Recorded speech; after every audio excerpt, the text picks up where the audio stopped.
نحمده ونصلي على رسوله الكريم اما بعد فاعوذ بالله من الشيطان الرجيم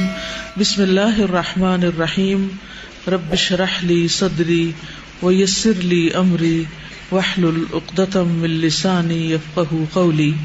میت کی روح 40 دن گھر آتی رہتی ہے اور مومنین کی روح جمعہ کی رات کو، شب برات کو اور عیدین کو اپنے گھروں پہ آتی ہے۔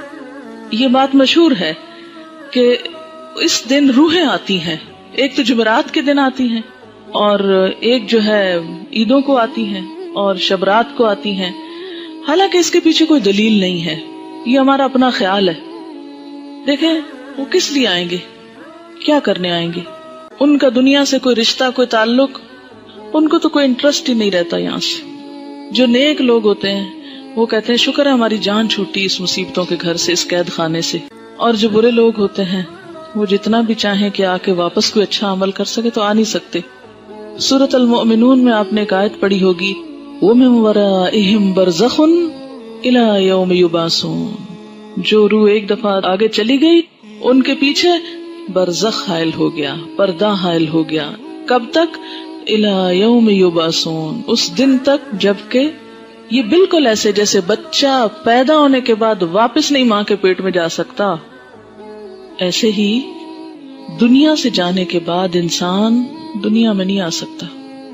اتنا ہی محال ہے۔ جیسے بچے کی پیدائش میں ماں کو ایک تکلیف اٹھانی پڑتی ہے نا، تو مرتے وقت جب انسان کی روح نکلتی ہے تو خود اس کو یہی کرب سے گزرنا پڑتا ہے۔ تو روح بھی آپ دیکھیں کہ بہت سے وہ لوگوں کے مرتے وقت کے حالات سنے ہوں گے، پڑھے ہوں گے۔ ایک ڈاکٹر مودی شاید اس نے جب 120 لوگوں کے موت کے واقعات لکھے ہوئے ہیں، تو وہ تجربہ یہ بتاتے ہیں کہ جیسے ایک گیٹ کھلتا ہے اور اس میں ہم جا رہے ہیں، ٹریول کر رہے ہیں، آگے کو جا رہے ہیں، تو بات یہ ہے کہ جو آگے چلا جاتا ہے وہ وَمِن وَرَائِهِمْ بَرْزَخٌ، پیچھے آڑ آ جاتی ہے، دروازہ بند کر دیا جاتا ہے،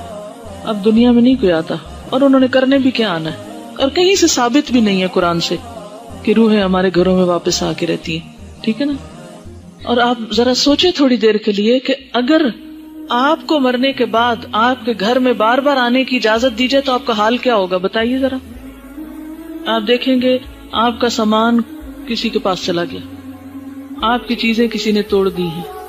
آپ کی چیزیں کسی نے پھینک دی ہیں، خراب کر دی ہیں، تو آپ دیکھ دیکھ کے کیا کریں گے؟ ذرا سوچیں، اپنے آپ کے لیے سوچیں کہ آپ مرنے کے بعد پھر آئیں دنیا میں، اور عید کو بھی آتے ہیں اور شبرات پہ بھی آتے ہیں اور جمعرات کو بھی آتے ہیں اور 40ویں پہ بھی آتے ہیں، تو پھر آ کے آپ کیا کرتے ہیں، کیا کریں گے آگے؟ کتنی حسرتیں ہوں گی نا۔ تو کیا آپ سمجھتے ہیں کہ اللہ تعالیٰ بندوں کو اس طرح حسرتوں میں مبتلا کرتا ہے کہ واپس بھیج کے، یعنی سارے تو عید کے کپڑے پہن کے کھڑے ہوں اور ہم دور کھڑے دیکھتے رہیں کہ یہ عید منا رہے ہیں اور ان کو ہم بھول گئے، ہمیں یاد ہی نہیں کرتے اب یہ، اور پھر ہمارا دل چاہے گا کہ ہم کسی کو گلے ملیں، یہ جو آپس میں ہم بھی ملیں تو مل نہیں سکیں گے، اور پھر کسی کو دیکھ کے دل چاہے گا کہ اس سے بات کریں، بات ہی نہیں کر سکیں گے۔ تو یہ بات عقل کو بھی نہیں لگتی کہ کوئی مرنے کے بعد پھر دنیا میں آئے، اور پھر آئے بھی خاص اوکیزنز پہ جب لوگ خوشیاں منا رہے ہوں اور آپ مر کے آ کے ان کے سر پہ دیکھ رہے ہوں حسرت سے، کس قدر افسوسناک بات ہے۔ تو اور پھر یہ تو چلو ویسے ہم سوچ رہے ہیں نا کہ اگر ہو، if it is possible تو how does it look like، لیکن قرآن میں بھی کہیں نہیں لکھا ہوا اور حدیث میں بھی کہیں اس طرح نہیں پتا چلتا۔ ہاں یہ ہے کہ مردہ جب قبر میں ہوتا ہے نا تو اس کے حساب کے لیے اس کو واپس روح لوٹائی جاتی ہے، اس کو اٹھا کے بٹھایا جاتا ہے، اور وہ جو ایک کنیکشن ہے نا مردے کا قبر میں اور برزخ میں، وہ ایک خاص کنیکشن ہے، جیسے ہمارے پاس ایک ٹیلی فون ہے اور ایک کسی اور جگہ پر ہے تو وہ ایک خاص وائر کے ذریعے کنیکشن ہے، تو جسم اور روح کا ایک کمیونیکیشن کو ہو سکتا ہے آپس میں، لیکن وہ قبرستان کی حد تک ہو جائے تو ہو جائے، کیونکہ وہاں سزا جزا کا ایک کنسپٹ موجود ہے قبروں کے اندر، لیکن عام گھروں میں اور گھروں کے اندر آ کر، اور پھر یہ کہ کچھ روحیں بھٹکتی ہیں اور کچھ روحیں دوسروں کے اوپر مسلط ہو جاتی ہیں، اور یہ سب جنات ہوتے ہیں جن کو انسانی روحیں سمجھ کر وہ کیا جاتا ہے، اور بعض اوقات شیاطین دھوکہ دیتے ہیں انسانوں کو، کیونکہ بعض لوگ کہتے ہیں نا مجھے بالکل ابھی خوشبو آئی تھی اور مجھے ایسے لگا جیسے مجھے کسی نے آواز دی ہے، اور مجھے بالکل وہ تو میرے بھائی جیسا ہی تھا، کوئی مجھے ہیولا نظر آیا گھر میں، اور یہاں خانہ کعبہ میں نظر آیا فلاں، وہ تو فوت ہو چکا۔ یہ سب اگر آپ نے سائیکالوجی پڑھی بھی ہو تو اس میں آپ نے پڑھا ہوگا، التباس کے بارے میں پڑھا ہوگا، ہیلوسینیشن وغیرہ کے بارے میں. خیر وہ ایک اور ایکسٹریم پہ لے جاتے ہیں. لیکن بیسیکلی یہ ہے کہ جو شیاطین ہوتے ہیں، جنات ہوتے ہیں، وہ بھی بعض اوقات انسان کو دھوکہ دیتے ہیں، ایسی باتیں ان کو بھٹکانے کے لیے، بہکانے کے لیے، ان کا عقیدہ خراب کرنے کے لیے، بگاڑنے کے لیے ان کو بھول بھلائیوں میں ڈالتے ہیں، ان شکلوں میں آ جاتے ہیں. ٹھیک ہے نا؟ تو جو چیز قرآن سنت سے ثابت نہیں، بس اس پہ خاموشی اختیار کی جائے، نہ کہ اس کے آگے ایک نیا دین گھڑ لیا جائے اور پھر کھانے پکا لیے جائیں. اب دیکھیں مردہ خود تو وہ حلوہ کھا نہیں سکتا اور ہم اس کو خوش کرنے کے لیے حلوہ بنا رہے ہیں. اب مثلاً آپ کسی کے گھر میں جائیں اور وہ کہ ہم نے آپ کو خوش کرنے کے لیے یہ سب کچھ پکایا ہے اور کھانے نہ دیں آپ کو، یا آپ کھا نہ سکیں اس کو، آپ کتنے خوش ہو کے لوٹیں گے؟